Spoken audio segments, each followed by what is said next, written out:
Welcome to this week's Torah. In this week's Pasha, Pasha's Vo'eiro, we read about the different plagues, 7 plagues that were brought about on Egypt to try to get Pharaoh to let the Jewish people go. The second plague that we read about is called the plague of Tzefardea, the plague of the frogs. Now in this plague, the frogs came down to Egypt and wreaked havoc, ruined the country, ruined people's lives, and made things extremely difficult. And finally, after 7 days, Pharaoh calls over to Moshe and he says, Moshe, get rid of these frogs. I can't bear it anymore. I can't stand it. Can you please get rid of them? And Moshe Rabbeinu says something very strange. He says, fine, tell me when you want them to go, and they'll go.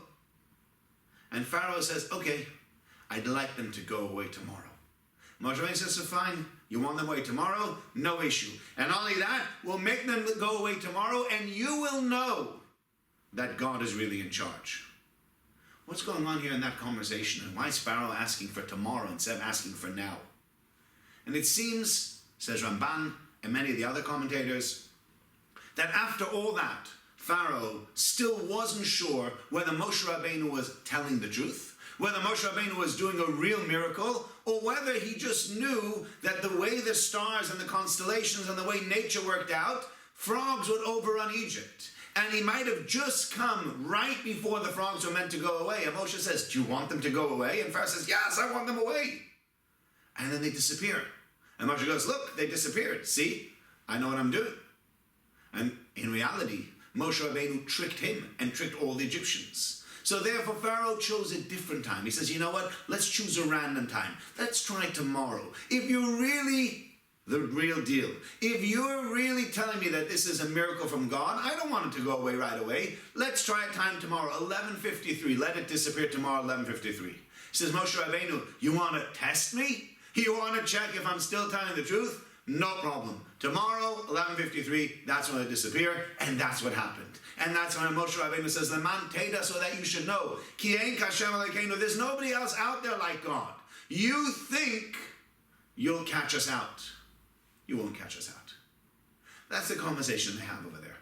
And what I found interesting in reading through this conversation was the fact that Pharaoh was willing to go through personally and willing to put through his entire nation through that much pain, another almost entire day of having to deal with these frogs just to prove a point, just to make sure that Moshe Rabbeinu is not lying and that I can prove a point to myself.